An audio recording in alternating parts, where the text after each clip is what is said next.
লক্ষ্য করেছেন কি গরম ভাত বেশ নরম হয়, কিন্তু ঠান্ডা হয়ে গেলে ভাত শক্ত হয়ে যায়। আজকের এই ভিডিওতে আমরা এর কারণ জানতে চাই। ভাতের মূল উপাদান হলো স্টার্চ, যা আসলে কার্বোহাইড্রেট।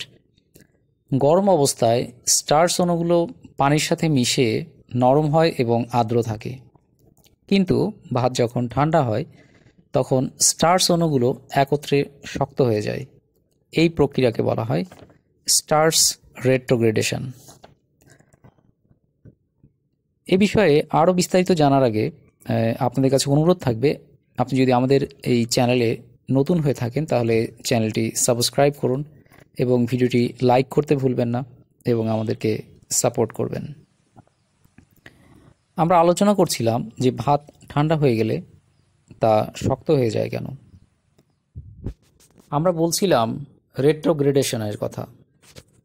এই প্রক্রিয়ায় স্টার্চের গঠনের পরিবর্তন হয়ে যায়, যা ঠান্ডা ভাতকে আরও শক্ত করে তোলে। তাপমাত্রা কমার সাথে সাথে স্টার্চ ক্রিস্টাল তৈরি করে থাকে এবং ভাতের যে মসৃণতা আছে সেটি নষ্ট করে দেয়। তাই ঠান্ডা ভাত খেতে তুলনামূলক কম নরম মনে হয় এবং কম স্বাদযুক্ত হয়। এই বিষয়ে আরও বোঝার জন্য স্টার্চের আণবিক গঠন এবং এর ভেতরের যে রাসায়নিক গঠন আছে এবং তাপমাত্রার প্রভাব আছে এটি নিয়ে গবেষণা করা হয়েছিল এবং গবেষণায় পাওয়া গেছে যে গরম ভাতের পানি শোষণের ক্ষমতা বেশি থাকে, কিন্তু ঠান্ডা হয়ে গেলে স্টার্চ থেকে পানি বেরিয়ে আসে এবং এটি আস্তে আস্তে শক্ত হয়ে যায়। আপনাদেরকে অসংখ্য ধন্যবাদ ভিডিওটি দেখার জন্য।